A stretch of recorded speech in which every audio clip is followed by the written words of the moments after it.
She ruled through fear, until a waitress exposed the empire of lies surrounding her. Her husband's past surfaced among glasses, receipts, and hidden children. The silence was broken by a child, and no one could pretend anymore. Isabella's small hands trembled as she held the cloth napkin in her lap. At 8 years old, she already knew how to recognize when something terrible was about to happen. Across the table, her twin sister Marina slowly chewed her bread, her brown eyes fixed on the entrance of the Serafina, the most elegant restaurant in the entire city. "Is she coming today?" Marina whispered, her voice nearly inaudible over the murmur of the other patrons. Isabella just nodded, feeling her stomach tighten. Danielle, their stepmother, had promised to take them out for a special lunch, but the girls knew. It wasn't about them. It was never about them. It was about showing power, about making people bow to her presence. The Serafina was packed that Saturday afternoon. Elegant families occupied the marble tables, while waiters in black moved with precision among the guests. The air smelled of expensive perfume and sophisticated dishes, but for the twins, that scent always came with a feeling of suffocation. "Girls, behave yourselves." Danielle's voice cut through the air like a blade. She had arrived silently, as she always did, and now hovered over their table with that smile that never reached her eyes. At 40, Danielle Foster was an imposing woman. Perfectly styled blonde hair, designer clothes that cost more than most people's annual salary, and a presence that made the air feel thicker wherever she went. The girls murmured an almost automatic, "Yes, ma'am." Danielle sat down elegantly, adjusting her Hermes bag on the chair beside her. Her blue eyes swept across the restaurant like a queen inspecting her kingdom, and in a way, that's exactly what this place was to her. "Where is our waiter?" Danielle asked, though not even a minute had passed since she'd sat down. Isabella watched as the restaurant staff moved differently as soon as they noticed her stepmother's presence. It was as if an invisible alarm had sounded. Their steps quickened, their smiles became more forced, their voices quieter.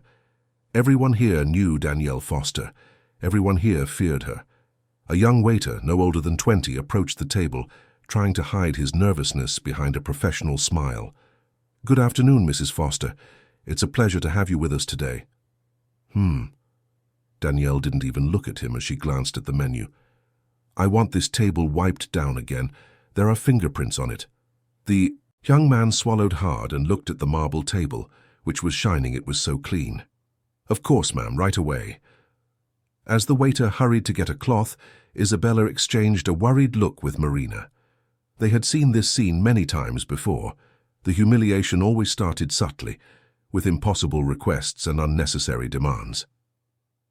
"Look at this incompetence," Danielle muttered, loud enough for several surrounding tables to hear. "I can't understand how this place keeps such careless employees." The waiter returned quickly and wiped the already impeccable table, his hands trembling slightly. Danielle watched his every move with the focus of a predator studying its prey. "There you are, ma'am. May I take your order? First, I want you to explain why it took you so long to get to us." The girls looked at each other again. It hadn't taken long at all. Danielle was lying, and everyone knew it, but no one dared to contradict her. I'm sorry, ma'am, I was serving another table, but I came as soon as I could." "As soon as you could?" Danielle laughed, but it was a cold sound, devoid of any joy. "I'm the wife of the biggest businessman in this city, kid. When I walk into this restaurant, everything else is supposed to stop." The waiter lowered his head. "You're right, ma'am. I apologize." Isabella felt her chest tighten. It was always like this. Danielle would pick someone to humiliate, usually the youngest or shyest employee, and turn the moment into a public display of power. The people at the surrounding tables pretended not to hear, but Isabella knew they were all paying attention. "Now tell me," Danielle continued, her voice growing louder, "do you think you're qualified to work in an establishment of this caliber?" The young man looked up, confused and clearly embarrassed. I've been working here for 6 months, ma'am. I've always tried to do my best." "Your best?" Danielle let out another cruel laugh. "Look at me when I'm speaking to you." The waiter obeyed, his face already red with shame. "You're filthy," Danielle declared, pointing at the young man's spotless uniform. "Your tie is crooked, Your shoes need a shine, and honestly, I'm not sure you showered today." Marina squeezed Isabella's hand under the table. They both knew none of it was true. The waiter was perfectly presentable, but Danielle had the power to make people doubt their own appearance. "Mrs. Foster," a female voice interrupted. A woman of about 35 had approached the table. She was clearly a restaurant employee, but Isabella had never seen her before.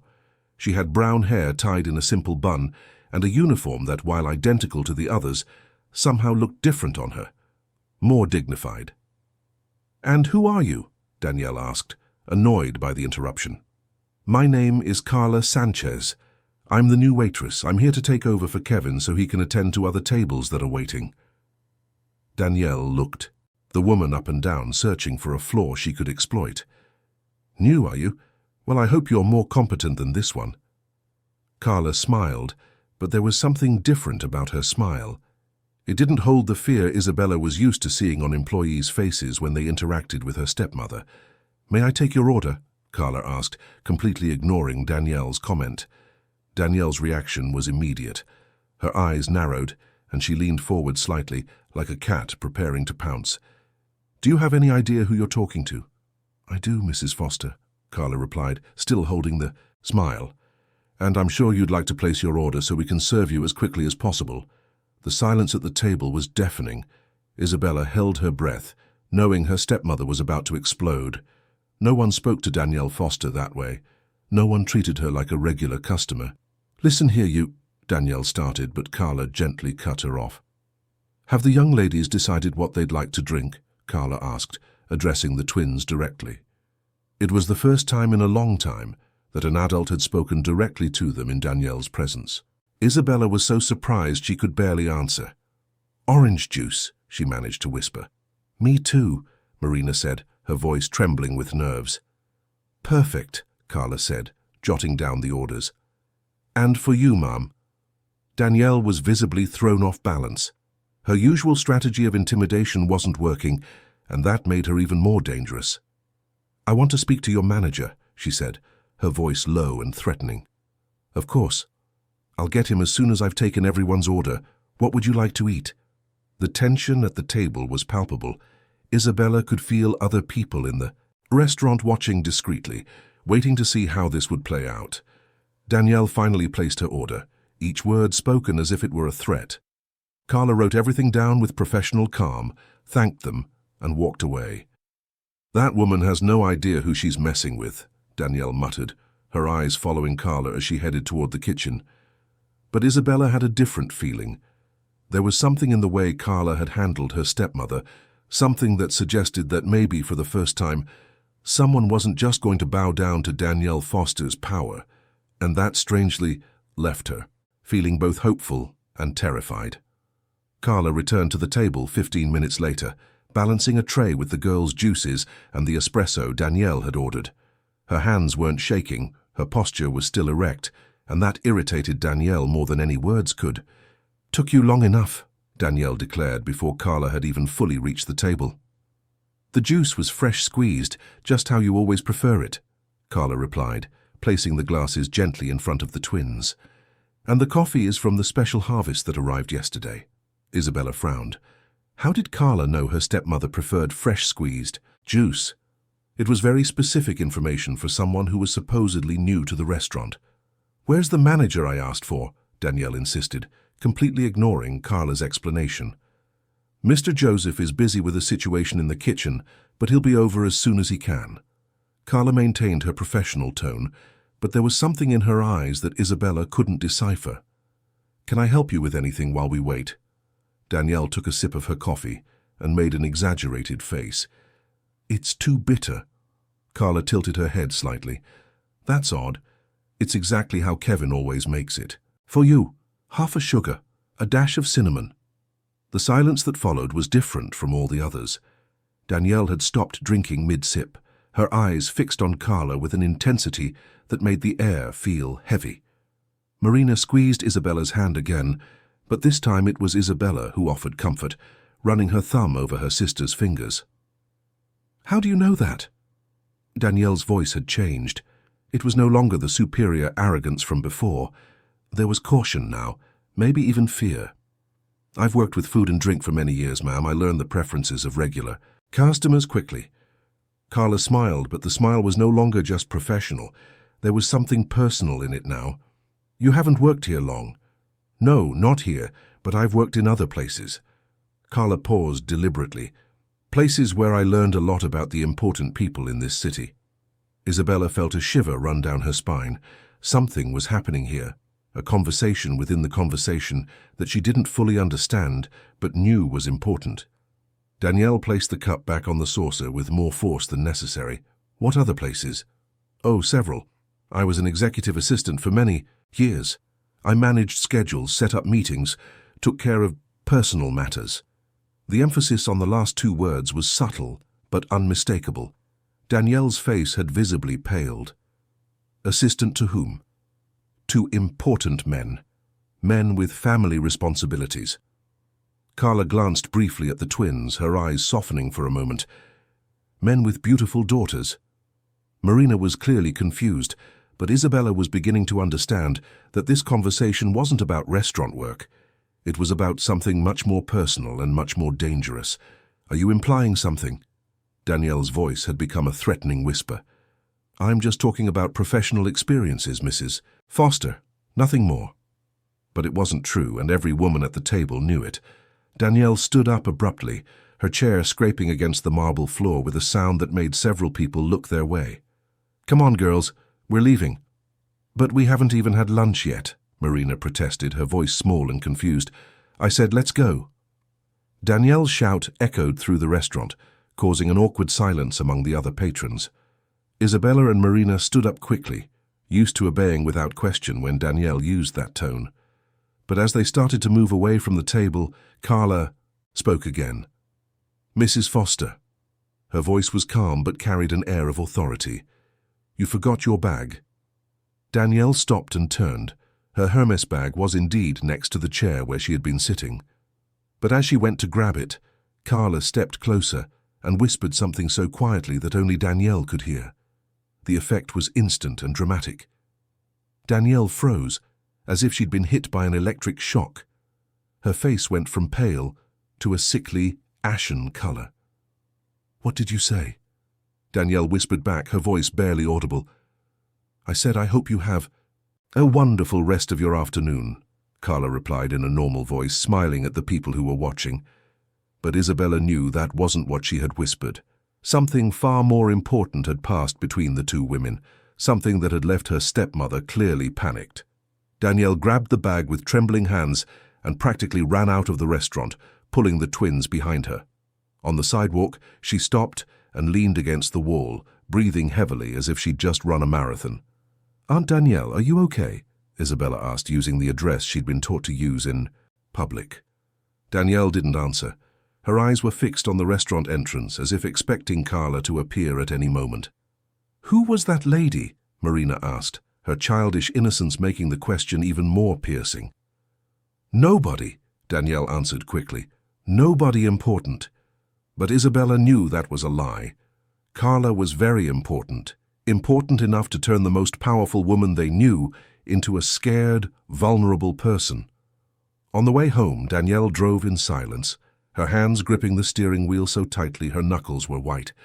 Several times she picked up her phone as if to call someone, but she always gave up at the last second. When they arrived at the mansion, Danielle went straight to her office and slammed the door. The twins were left alone in the living room, trying to process what they had just witnessed. Isabella, Marina whispered. Why did Aunt Danielle get so weird? Isabella didn't know how to answer. At 8 years old, she was already observant enough to realize that the adults in her life kept many secrets. Secrets about why their father sometimes didn't sleep at home. Secrets about why Danielle sometimes cried in the bathroom when she thought no one was watching. Secrets about why they had to pretend in public that they were a happy family.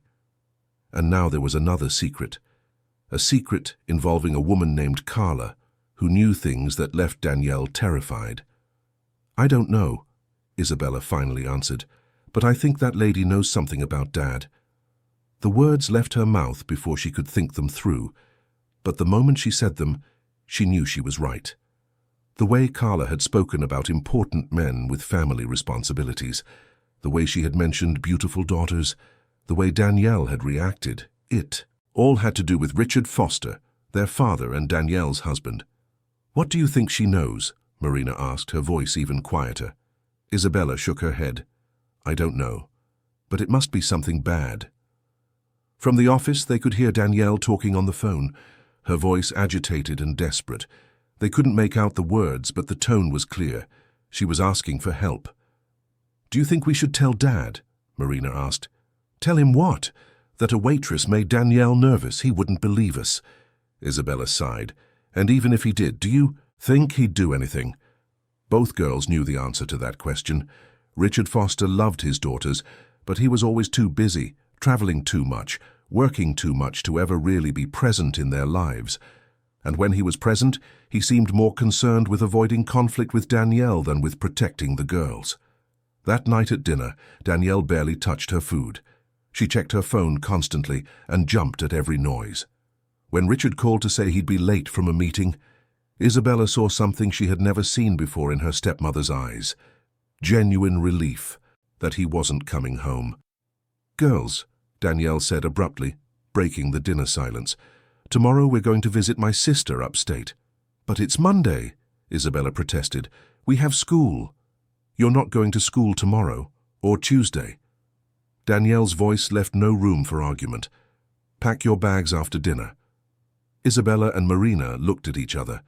Danielle hated her sister.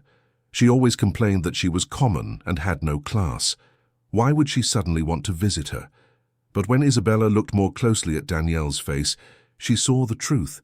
They weren't going to visit anyone. They were running away. And that meant that whatever Carla knew was much worse than any of them had imagined. The next morning brought a surprise that would change everything. Isabella woke to the sound of raised voices coming from downstairs. It was too early for Danielle to be yelling, but the voice responding to the shouts was unmistakably their father's. Richard had come home in the middle of the night. Isabella got out of bed slowly, her bare feet touching the cold marble floor. Marina was still fast asleep, her hair spread across the pillow like a golden halo. Isabella envied her sister's ability to sleep through any storm, literal or figurative. She crept to the bedroom door and opened it just a crack, enough to better hear the argument happening in the office below. "You can't just take the girls without consulting me." Richard's voice was louder than Isabella had ever heard it.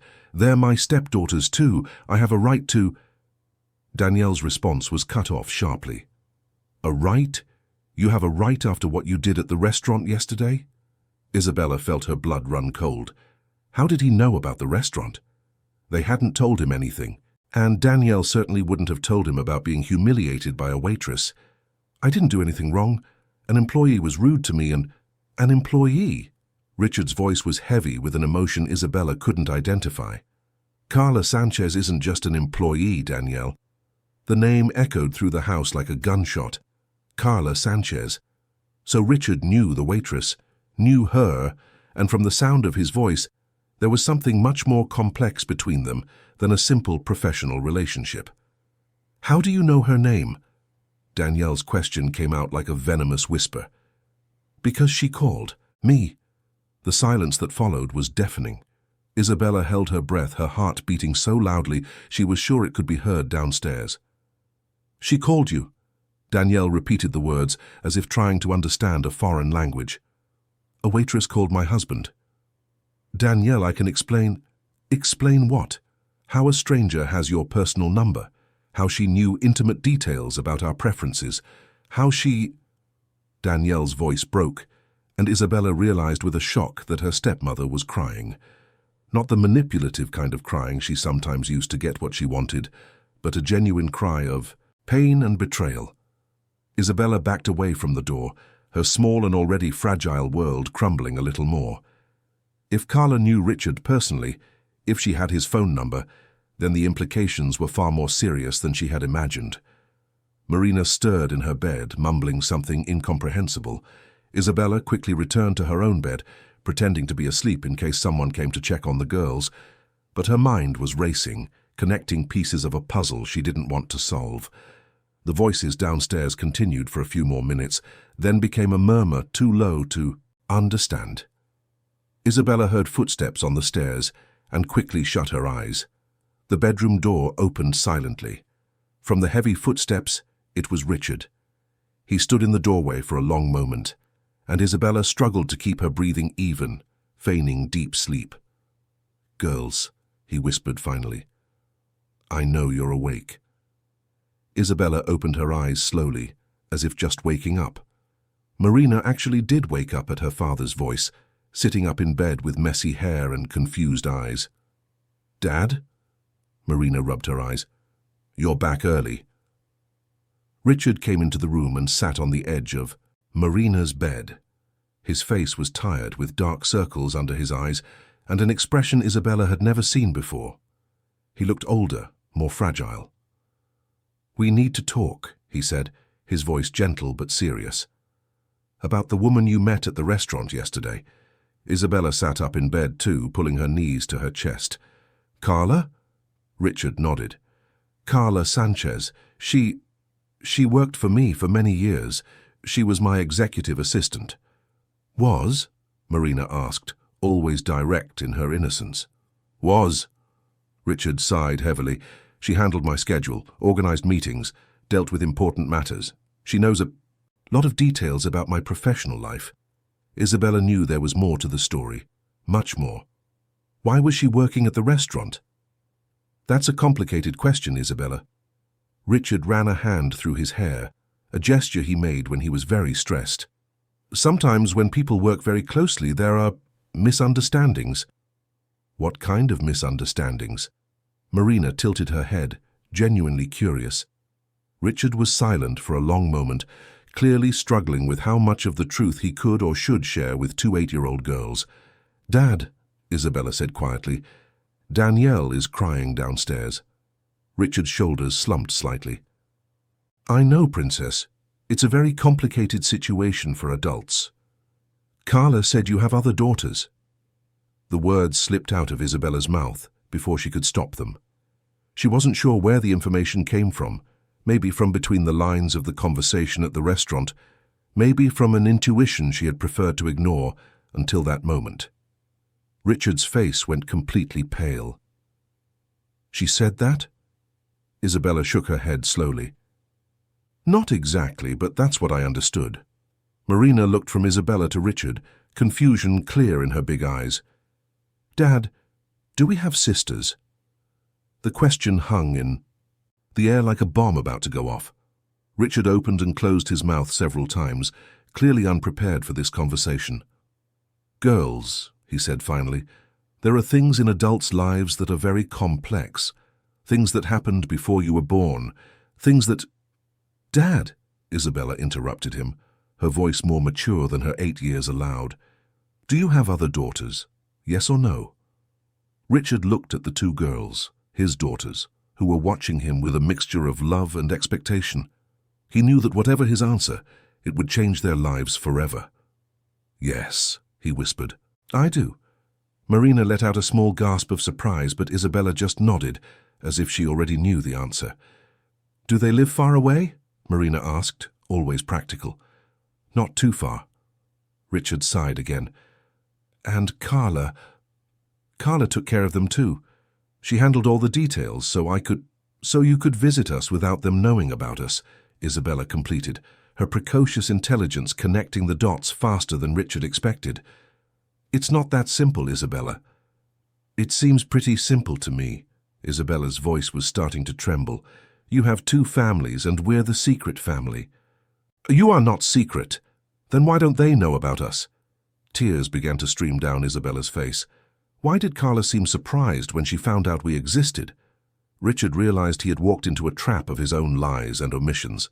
Every answer he gave only created more questions, and his daughters were too smart to accept half-truths. "The situation is complicated because," he began, but was interrupted by Marina. "Dad, do you love the other mommy more than you love our mommy?" Marina's question was like a dagger to Richard's heart. She was referring to their biological mother, who had passed away when they were only 2 and whom he rarely mentioned. "Marina, your mother died, I know." Marina said it with a disturbing matter-of-factness. But you got Danielle to take care of us, and you got the other lady to take care of the other girls. Marina's childish logic was exposing truths Richard had spent years trying to hide from himself. He did, in effect, have two families, one official and one unofficially kept secret. And now his two realities were colliding explosively. From downstairs came the sound of a door slamming shut. Danielle had left the house. "Where did Danielle go?" Marina asked. Richard got up and went to the window. Down below he could see Danielle's car speeding out of the driveway. "I don't know," he lied. But Isabella knew. Danielle had gone looking for answers. And when Danielle Foster wanted answers, she usually got them, no matter who she had to destroy in the process. What none of them knew was that Carla Sanchez was waiting for exactly that. Danielle drove through the city streets like a woman possessed. Her hands trembled on the steering wheel as Richard's words echoed in her mind. Carla Sanchez wasn't just a former employee. She was the keeper of her husband's darkest secrets, and now she had returned to destroy everything Danielle had built. The address she was looking for was seared into her memory from the night before, when she had rummaged through Richard's office while he slept. Among his personal notes, she found a notebook with addresses and numbers he thought he had hidden well. One of them was for a house in a neighborhood in Queens, with the name Patricia written next to it. When she reached the neighborhood, Danielle felt her stomach churn. It wasn't a luxurious area like theirs, but it wasn't poor either. Middle-class houses, well-kept lawns, kids playing on the sidewalks. It was the kind of place where a normal family would raise happy children. The house at number 247 was painted a pale yellow, with a small porch and a garden full of flowers. In the yard she could see toys scattered about, a pink kid's bike, a doll abandoned on the grass, a sand bucket, clear evidence that children lived there. Danielle parked across the street and watched for almost an hour, trying to gather the courage to get out of the car. Part of her just wanted to drive away, to pretend she had never discovered this place. But the larger part, the part that had been betrayed and humiliated, needed to see it with her own eyes. That's when the front door opened. A woman came out carrying a grocery bag and calling back into the house. She was a brunette, a few years younger than Danielle, with a friendly face and simple clothes. Not glamorous, not special. Just an ordinary woman, living an ordinary life. "Sophia, Amanda, come help with the groceries," the woman called. Out. Two girls ran out of the house. One looked to be about 10, the other maybe 8. Both had the same brown eyes and the same smile that Danielle knew so well. Richard's smile. Danielle's world fell apart in that moment. Seeing the girls, clearly her husband's daughters, playing and laughing with a naturalness that Isabella and Marina rarely showed, was like a punch to the gut. These children were loved in a way her stepdaughters never were. The woman, Patricia, Danielle presumed, hugged the girls affectionately as they helped with the bags. It was a perfect domestic scene, a happy, united family. Everything Danielle had always pretended to have but never truly possessed. Danielle got out of the car without thinking. Her legs carried her across the street as if they had a will of their own. Patricia saw her approaching and smiled politely, not yet sensing the danger. "Good afternoon. Can I help you?" Patricia asked, her voice sweet and welcoming. "Are you Patricia Miller?" Danielle's voice came out hoarser than she intended. "I am. And you are?" "Danielle Foster, Richard Foster's wife." The effect was instantaneous. Patricia paled and automatically pulled the two girls closer to her. Sophia and Amanda looked at Danielle with curiosity and a hint of fear, sensing the tension in the air. "Mommy, who is this lady?" asked Sophia, the older one. Patricia didn't answer right away. Her eyes were fixed on Danielle, processing the implications of this visit. "Richard never mentioned he was married," Patricia said finally, her voice trembling. Danielle felt a bitter laugh escape her lips. "Of course he didn't. Just like he never told me about you." The two women stared at each other for what felt like an eternity. Around them, the neighborhood continued its quiet routine, oblivious to the drama unfolding on the sidewalk. "Girls," Patricia said softly, without taking her eyes off Danielle, "go inside and watch TV. Mommy needs to talk to this lady." "But Mommy," Amanda began. "Now, Amanda," The girls obeyed reluctantly, but Danielle could see them peeking through the living room window. "How long?" Danielle asked when they were alone. 12 years, Patricia answered. "I met Richard when Sophia was 2. Amanda came 2 years later." "Did he say he was single?" Patricia shook her head. "He said he was a widower, that his daughter's mother had passed away and he was raising the girls on his own." Danielle felt the world spin around her. "Daughters? What daughters?" "Isabella and Marina. He always talked about them with such affection. He said that one day, when things settled down, he'd like our daughters to meet." The irony of the situation was devastating. Richard had told each family about the other's existence, but had lied about the crucial details. To Danielle, he had never mentioned Patricia and her daughters. To Patricia, he had presented himself as a widower, hiding his marriage to Danielle. Does he live here?" Danielle asked, though she already knew, the answer from the obvious affection between Patricia and the girls. 3 days a week, sometimes 4. He says he works a lot and travels constantly, but that this is his real home." Patricia paused, realizing the implications of her words. "Oh my God, you live together, don't you?" Danielle nodded, unable to speak. "For 12 years, Patricia continued, her voice breaking, "I believed I was the woman of his life, that we were a real family, just complicated by circumstances. And I," Danielle said bitterly, "believed I was the only woman in his life, that his business trips were actually business." The two women looked at each other, momentarily united by their shared pain. Both had been deceived by the same man. Both had built their lives around carefully crafted lies.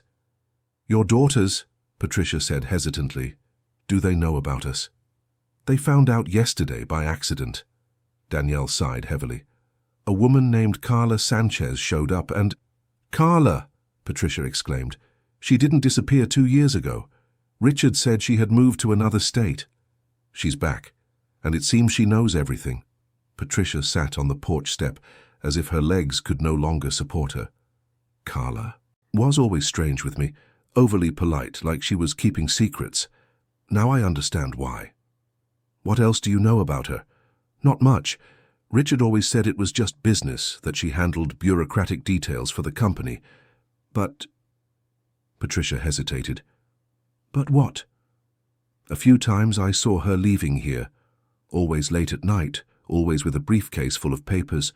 Richard said she was picking up documents, but it seemed strange to me." Danielle felt a chill run down her spine. If Carla had documents, if she had been monitoring both families, then she knew far, more than either of them imagined. "We need to talk to her," Danielle said, surprising herself with her own words. "We?" "Patricia, we've both been deceived by the same man for over a decade. Our daughters have a right to know the truth. And I have a feeling that Carla Sanchez is the only person who can give us all the answers." Patricia looked toward the window, where Sophia and Amanda were still peeking. "I don't know if I'm ready for that. I wasn't ready to find out my husband had a second family either, but here we are, at tea."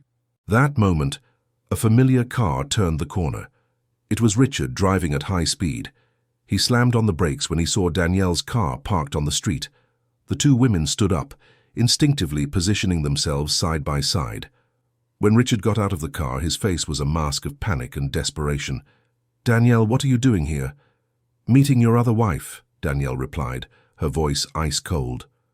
Richard looked from one woman to the other, realizing his carefully constructed world had completely fallen apart. "I can explain." "No," Patricia said, her voice stronger than Danielle expected. "So you can't, because there's no explanation for 12 years of lies." In the window, 4 small faces watched the confrontation. Sophia and Amanda from inside the house, Isabella and Marina from the back seat of Richard's car. And in the house next door, a brunette woman watched everything through the curtains, a cell phone in her hand. Carla Sanchez had found the perfect moment to take the next step in her plan. The silence on the street was deafening. Richard stood between his car and the two women who had discovered his secrets, like a cornered animal with no escape. "Wrote." His hands trembled as he ran his fingers through his hair, a gesture Isabella recognized from the back seat of the car. "Dad?" Marina's small voice broke the moment. Why is Aunt Danielle crying? It was true. Tears were streaming down Danielle's face, but they weren't tears of sadness. They were of pure, inconsolable rage. She had dedicated 5 years of her life to a man who treated her like a convenient accessory while building a real family with another woman. "Richard," Patricia spoke, her voice controlled but clearly shaken, "the girls are watching this. We need to talk, in private." "There's nothing to talk about," Danielle interrupted, wiping her face with the back of her hand. "It's all perfectly clear. He deceived all of us." In the house window, Sophia and Amanda pressed their faces against the glass, trying to understand what was happening. Sophia, being older, looked more worried, while Amanda just watched with childish curiosity. Richard finally found his voice. "Danielle, please, let me explain the situation." "What situation?" Danielle laughed bitterly. "That you've been married to me for 5 years while maintaining a secret family with this woman for 12? That our daughters have sisters? They've never met? That you've built an entire parallel life based on lies? It wasn't planned this way," Richard tried to defend himself. "Things just happened." "Happened?" Patricia stood up from the step, her own anger beginning to surface. 12 years of a relationship just happened? 2 daughters just happened? Isabella watched everything from the car, her heart breaking as she saw the suffering of all the women involved. Marina was more confused than anything, but Isabella understood the implications. Her father was a liar. Everything in her life was built on falsehoods. "Girls," Richard turned to the car, "go back home. The adults need to sort this out." "No," Danielle yelled. "They have a right to know the truth, all of them. Enough with the lies and secrets." It was at that moment that a familiar voice cut through the tense air. "She's right. It's time for the truth." All heads turned. Carla Sanchez had come out of the house next door and was walking toward the group, a leather briefcase in her hands and a determined expression on her face. Richard turned even paler, if that was possible. "Carla, what are you doing here?" "I've lived here for 2 years, Richard. In the house next to your second family." She smiled coldly. "Did you really think I would just disappear after everything I know?" Patricia looked from Carla to Richard, confusion evident in her eyes. "You said she had moved to another state." "One more lie on a long list," Carla said, "just like the lie about me being just your assistant." Isabella's heart raced. There was something in the way Carla spoke that suggested a relationship far more complex and dangerous than anyone had imagined. "Carla, please," Richard begged. "The children are here." "Exactly. The children are here." Carla looked at each of the girls, Isabella and Marina in the car, Sophia and Amanda at the window. "And they deserve to know who their father really is." Danielle took a step forward. "What else do you know?" Carla opened the briefcase and pulled out a stack of documents. "I know that Richard isn't just a successful businessman. I know that his company is a front for very questionable financial operations, and I know that the money supporting these 2 families comes from sources that would land him in prison if discovered." The silence that followed was absolute. Even the children stopped moving. "You're bluffing," Richard said, but his voice lacked conviction. "Am I?"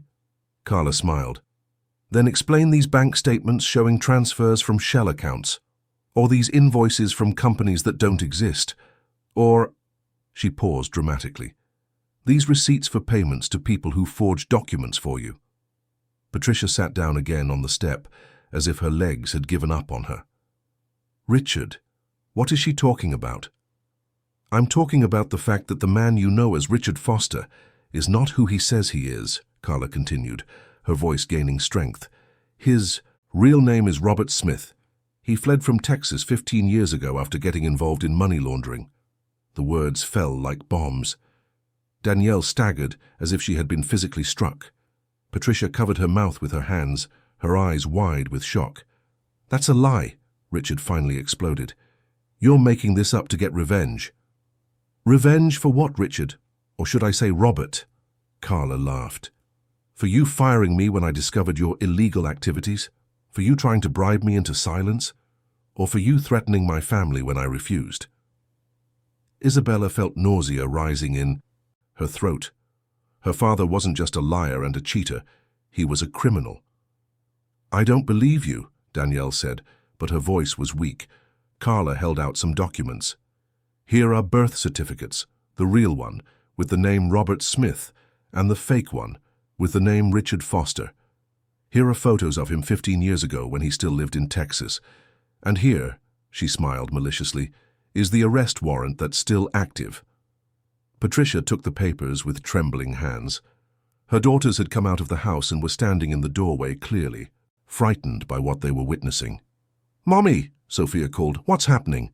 Before Patricia could answer, Richard tried to grab the documents from her hands. "Don't believe her. She's lying." "Then explain this." Carla pulled another paper from the briefcase. "It's a court order for asset seizure issued 2 weeks ago. Someone reported your activities to the authorities. All your assets will be frozen in 72 hours. The world seemed to stop. Danielle thought of her mansion, the expensive clothes, the life of luxury she had built, all based on stolen money. "Who reported it?" Richard asked, his voice barely a whisper. Carla smiled. "I did. For the past 6 months, I've been compiling evidence and turning it over to the proper authorities. Did you think I worked for this man for 8 years, organizing his crimes without keeping copies of everything?" "Why?" Patricia whispered. "Why would you do this?" "Because he destroyed my life when I tried to do the right thing. Because he threatened my 7-year-old daughter to keep me quiet. And because you all deserve to know who the father of your daughters really is." The word daughter echoed in the air. Carla had a daughter. Another child. Affected by Richard's actions. "Carla has a daughter." Isabella found the courage to get out of the car and asked the question that was burning in her mind. Carla looked at the girl with tenderness for the first time. "I do. She's almost your age. And for 2 years she asked why we had to move, why she couldn't see her school friends anymore." "Where is she?" asked Marina, who had gotten out of the car behind her sister. "At my mother's house, safe, far away from all this." Carla looked directly at Richard. "But she will testify in court about the threats you made." Richard realized he was trapped. His lies had crumbled, his crimes were exposed, and his families, both of them, were discovering the truth in a brutal and public way. "I can explain everything," he tried one last time. "No, you can't," Danielle said, her voice now as cold as ice, "because there's no explanation for 15 years of crime and lies." At that moment, the 4 girls found themselves in the middle of the street. Isabella and Marina on one side, Sophia and Amanda on the other. They looked at each other with curiosity and mutual recognition. They were sisters, united by blood and now by shared tragedy. "Are you our sisters?" Sophia asked, her voice shy but curious. "I think so," Isabella replied. And it was in that moment of innocence, of children trying to find connection amidst the chaos, that 3 black cars appeared at the end of the street, heading straight for them. The authorities had arrived. The black cars stopped in a synchronized formation in front of the yellow house. Men and women in suits got out quickly, flashing badges and heading straight for Richard. The 4 girls instinctively huddled together, not fully, understanding what was happening, but sensing the danger in the air. "Robert Smith," said a middle-aged woman, clearly the leader of the group, "you are under arrest for money laundering, tax evasion, and use of false documents." Richard, or Robert, didn't try to run. He seemed to have finally accepted that his time on the run was over. He looked at his 4 daughters, gathered in the middle of the street like frightened little birds, and for the first time in years, he showed genuine remorse. "Can I say goodbye to them?" he asked, his voice broken. The agent hesitated for a moment, then nodded. 2 minutes. Richard knelt in the middle of the girls. Isabella, Marina, Sophia, and Amanda surrounded him, not yet fully grasping that this would be the last time they would see him as a free man. "Girls," he whispered, fighting back tears, "you need to know that I love all of you. Every single one of you is the most precious thing in my life." "Dad, why are the men here?" asked Amanda, her voice trembling. "Because Daddy did bad things, sweetie. Very bad things." Richard looked at each of them. "And now I have to go. Pay for those things." Sophia, being the oldest, understood first. "Are you going to prison?" Richard nodded slowly. "For a long time, I think." Marina started to cry. I don't want you to go. I know, my princess, but sometimes adults make bad choices and have to face the consequences. Isabella, always the most observant, asked the question that broke everyone's heart. Dad, did we do something wrong? Is that why you lied to us? No. Richard pulled her into his arms. You did nothing wrong, ever. The problem was always me. The agent stepped forward. Time's up. Richard kissed each of the girls on the forehead and stood up. As the handcuffs were snapped on, Marina screamed as if she were being physically hurt. Sophia hugged Amanda, trying to shield her younger sister from the sight. Isabella remained silent, but her tears spoke for her. As Richard was led away, Carla approached the adult women. I'm sorry you have to go through this, but it was necessary. Necessary? Danielle exploded. You destroyed 4 families. No, Danielle. Robert did. I just stopped him from destroying any more. Patricia, who had been in silent shock, finally found her voice. What happens? Now? With our homes, our money, our daughters? The agent, who had stayed behind, answered. All assets acquired with illegal funds will be seized. That includes real estate, vehicles, investments. You will have 72 hours to remove personal belongings. Our personal belongings? Danielle was incredulous. Everything we own was bought with his money. Exactly. And that money was stolen from dozens of families over the last 15 years.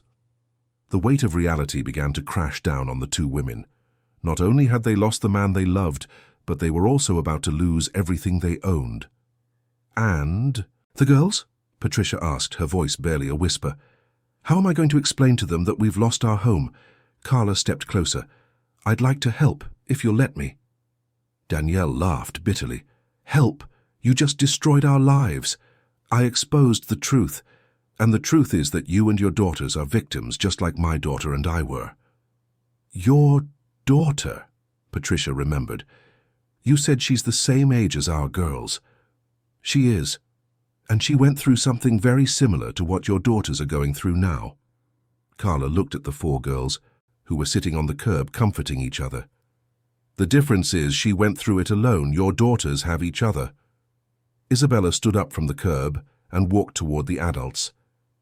You said Dad's money was stolen from other families. Does that mean we're thieves too? The 8-year-old's question cut through the air like a razor. It was a question none of the adults wanted to answer, but one that couldn't be avoided. No, sweetie. The agent knelt to be at Isabella's level. You're children. You didn't know anything. You're not to blame for anything. But we used the stolen money, Isabella insisted. Our clothes, our food, our school, it all came from stolen money. The child's cruel logic was exposing a truth the adults preferred to ignore. The girls had benefited, even unknowingly, from their father's crimes. Isabella, Carla approached, can I tell you something? The girl nodded. My daughter asked the same question when she found out about her father. And do you know what I told her? What? That what matters isn't where we come from, but where we're going. That we can choose to be different, we can choose to be honest. Marina joined. Her sister. But how are we going to live without a house, without money? It was Patricia who answered, surprising everyone, the same way millions of people live every day, by working honestly. Danielle looked at Patricia in disbelief. Are you serious? We don't know how to do anything but spend money. Then we'll learn, Patricia said, her voice gaining determination. For our daughters. The agent checked her watch. I have to go, but I'll leave you with some advice. Seek out social services. There are programs for women and children in vulnerable situations. After the authorities left the 2, families stood alone on the street. The girls had sat together on the steps of the yellow house talking in whispers. It was surreal to see how quickly they had bonded, as if they had been friends for years instead of having met just minutes ago. What do we do now? Danielle asked. I don't know, Patricia admitted, but I know I can't do this alone. Carla, who had been watching in silence, finally spoke. May I suggest something? Both women looked at her with suspicion. I know you have no reason to trust me, but I went through this exact situation 2 years ago. I can help you navigate what comes next. Why would you help us? Danielle asked. After everything you've done? Because you're mothers, and because your daughters deserve a chance to build an honest life. Patricia looked at her daughters, who were teaching Marina and Isabella a clapping game. What kind of help? First, you need to find a place to live, something you can afford with real jobs. Then, you need to find those jobs. And then, you need to explain to your daughters that life is going to be very different from now on. Different how? Marina had come closer and overheard the conversation. Carla knelt to the girl's level. Different like going to public school instead of private school, like living in small apartments instead of big houses, like buying clothes at regular stores instead of expensive boutiques. That sounds scary, said Amanda, who had also approached. It is a little scary at first, Carla admitted. But do you know what my daughter told me after we moved? What? The four girls asked in unison. That she was happy because she could finally have real friends. Friends who liked her for who she was, not for what she had. Sophia frowned. What did she mean by that? She meant that when you have a lot of money, sometimes it's hard to know if people like you or just your money. Isabella looked at Marina, then at Sophia and Amanda. Do you think our friends at school liked us or just our money? It was a devastating question for 8- and 10-year-olds, but an important one. I think, Sophia said slowly, that maybe we can find out now. At that moment, Carla's cell phone rang. She answered quickly, spoke a few words and hung up with a worried expression. What is it? Patricia asked. That was my lawyer. She said there's something else you need to know about Robert, something that could change the situation completely. What else could there be? Danielle was exhausted. More secret families, more crimes? No, Carla said, her voice tense. There's a possibility that he's not the girl's real father. The silence that followed was absolute. The four girls looked at each other, confused and scared. What are you talking about? Patricia whispered. The documents I found suggest that Robert may have assumed Richard Foster's identity after the real person died. If that's true, then the paternity of all the girls is in question. The world seemed to fall apart once more. Not only had they lost the man they thought they knew, but now they were discovering that he might not even be who he claimed to be. Carla's revelation fell on the two families like a lightning bolt from a clear sky. Patricia sat heavily on the step, her legs no longer able to support her. Danielle stood frozen, processing the devastating implications of what she had just heard. Does that mean he might not even be our real dad? Sophia asked, her voice trembling with fear and confusion. It's a possibility, Carla said gently, but we'll need tests to be sure.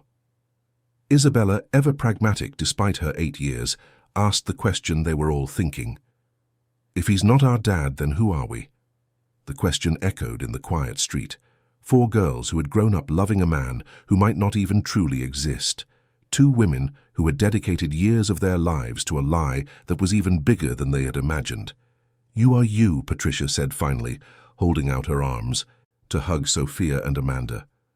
No matter who your biological father is, you are my daughters. Danielle watched the gesture and felt a pang of pain. Isabella and Marina were not her biological daughters, and now she was discovering they might not even be the daughters of the man she had married. Danielle, Marina tugged on the hem of her dress, are we still going to live with you? The simple question broke Danielle's heart. These girls had lost not only their father, but potentially their entire family identity.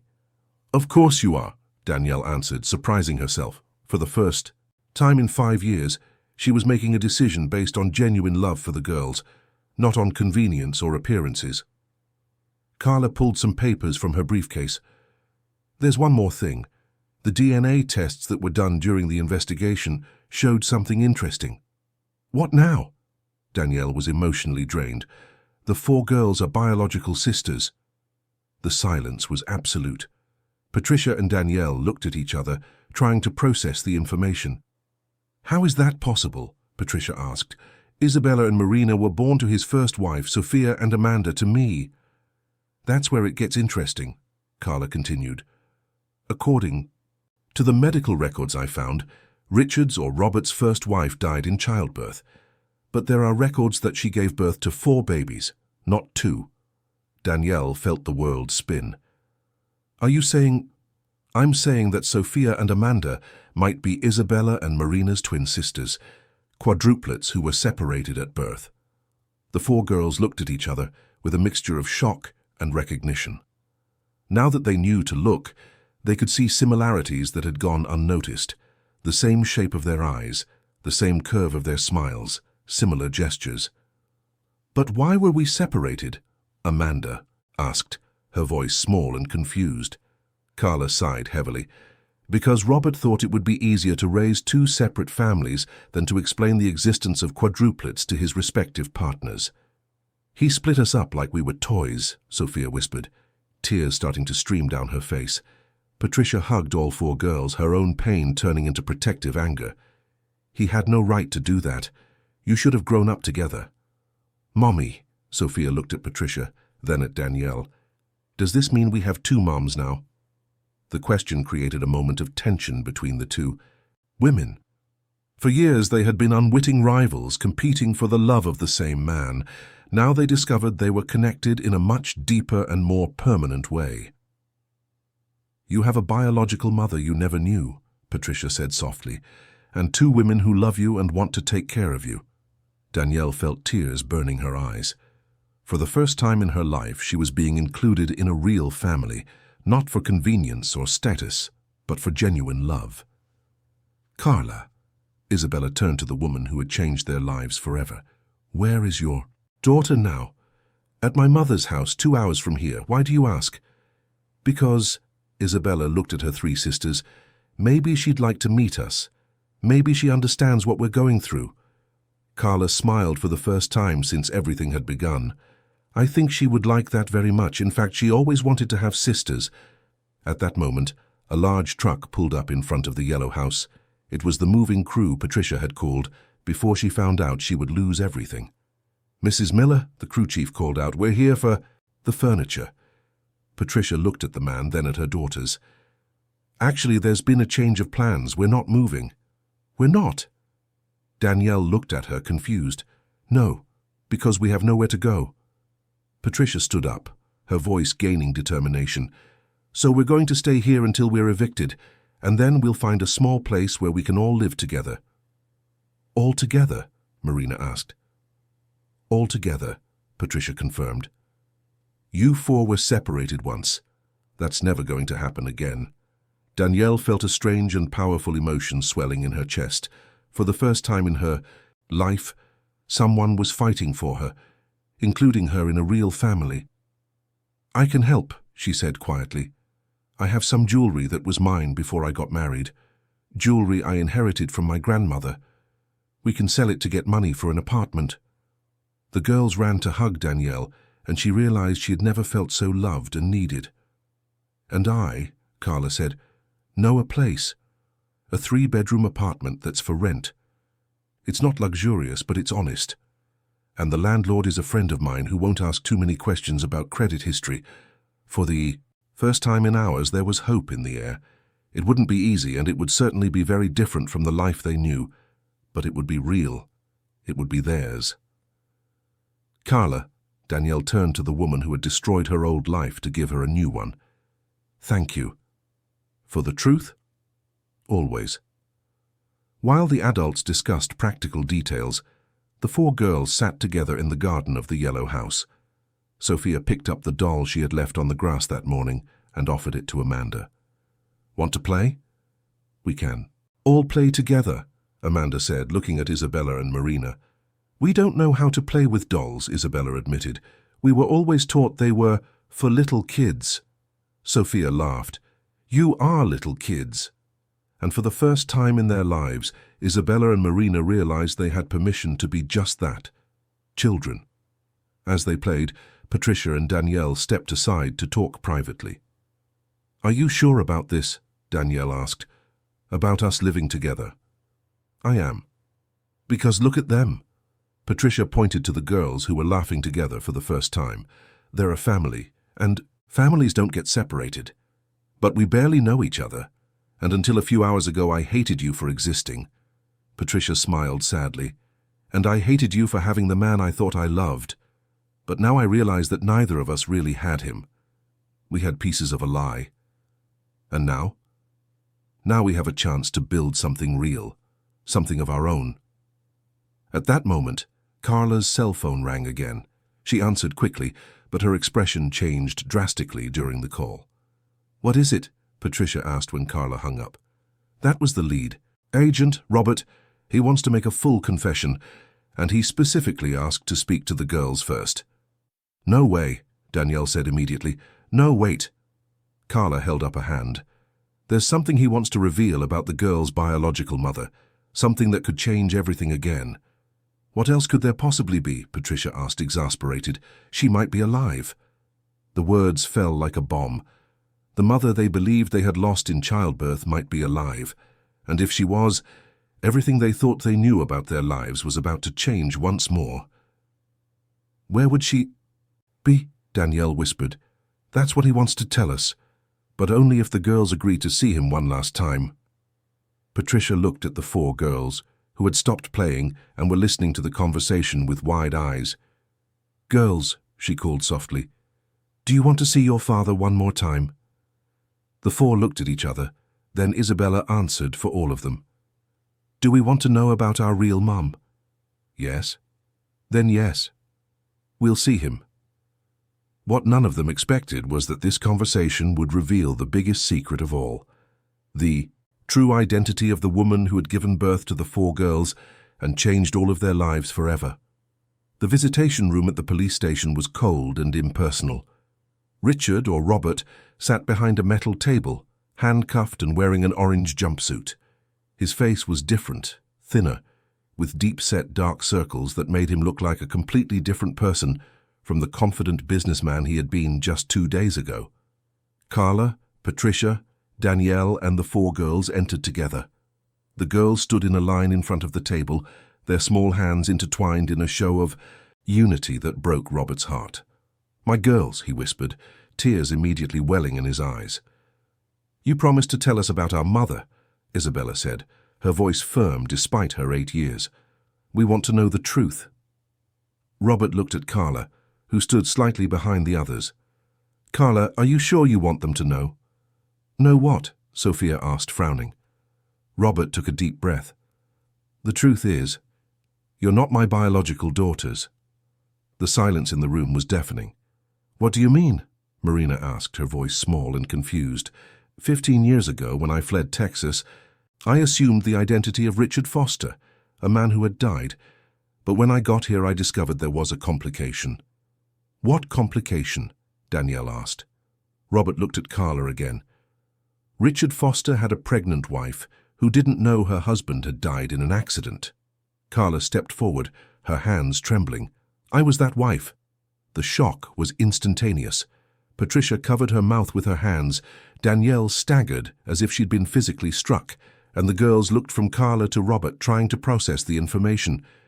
"You're our mother," Amanda whispered. Carla nodded, tears streaming freely down her face.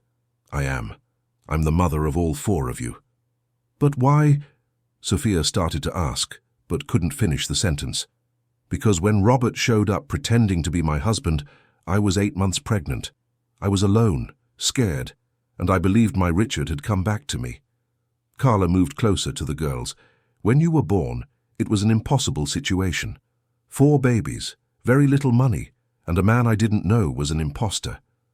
Robert continued the story. "Carla was suffering from severe postpartum depression. I convinced her it would be better if I took 2 of the babies to a family that could take better care of them." "You lied to me," Carla said, her voice broken.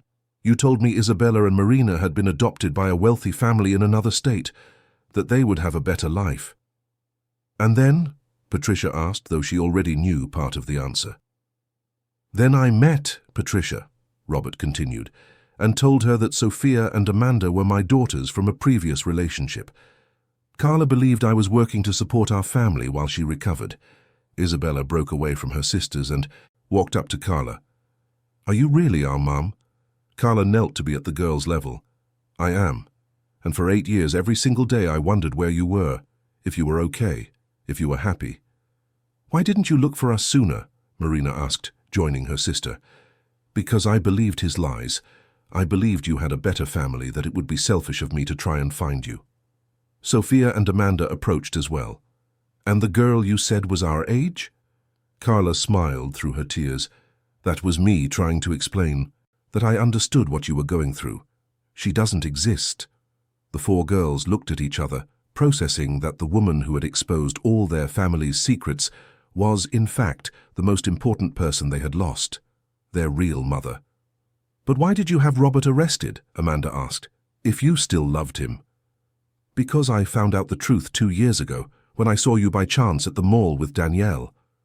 Carla looked at Danielle. "I recognized you immediately. The same faces, the same gestures. I knew you were my daughters." Danielle stepped closer. "That's why you were always watching us. I thought it was my paranoia."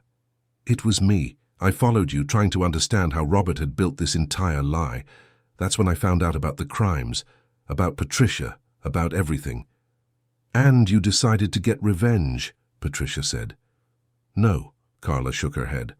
"I decided to get my daughters back, but I knew I couldn't just show up and say I was your mother. Robert had too much power, too much money. No one would have believed me."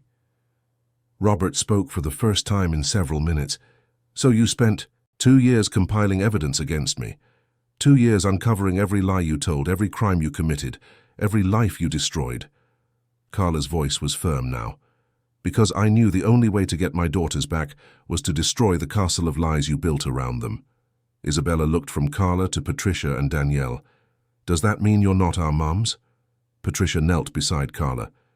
"It means you have 3 women who love you. Carla, who brought you into the world. Me, who raised Sophia and Amanda. And Danielle, who took care of Isabella and Marina." "And now?" Marina asked. "What happens to us?"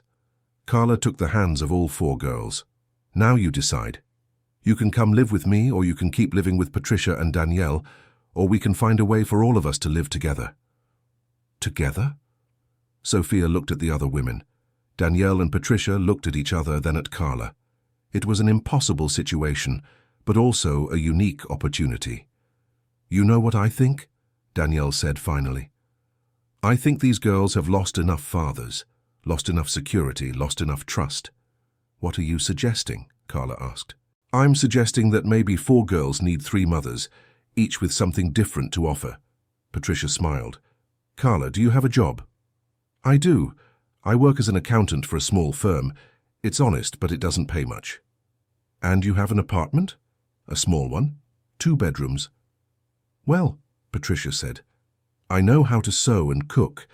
Danielle knows about living well." "About etiquette and education," Danielle added, "about how to conduct yourself in society." Carla looked at the 2 women, then at her daughters.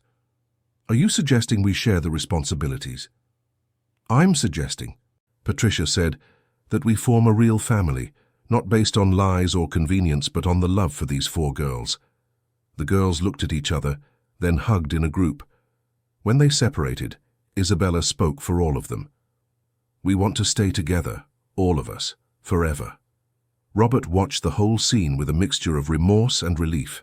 Finally, his lies had resulted in something good, a real family for his daughters. "Carla," he said quietly, "can you ever forgive me?" Carla looked at him for a long moment. "I can try, but not for you, for them, because they deserve a mother who doesn't carry hate in her heart." 6 months later, in a small 4-bedroom apartment in Queens, 4 girls were doing their homework at the kitchen table while 3 women prepared dinner together. Carla worked during the day, Patricia managed the house and the girls, and Danielle had gotten a job at a clothing store, using her fashion knowledge honestly for the first time in her life. It wasn't the luxurious life Isabella and Marina had known, nor the stable life Sophia and Amanda had had, but it was real. It was theirs, and for the first time in their lives they all knew exactly who they were and where they belonged. "Mom, Carla," Marina called, using the system they had developed to distinguish their 3 mothers. "Can you help me with math?" "Mom, Patricia," said Isabella, "can I help with dinner?" "Mom, Danielle," Sophia smiled, "can you teach me how to tie my shoes the fancy way you do?" And as the 3 women looked at each other over the heads of the 4 girls, they all knew that sometimes the best families are the ones we choose to build, not the ones we're born into. At the Serafina, A new waitress served the tables with a genuine smile. The restaurant had changed a lot since Danielle Foster had stopped coming. It was now a place where people were treated with respect, where no one feared the arrival of powerful clients. And every Thursday, a brunette woman would come in with 4 laughing girls for a special dinner. They didn't order the most expensive dishes, they didn't act superior to the staff, and they always left a generous tip. They were just a normal family enjoying a special night out together, exactly as it should be.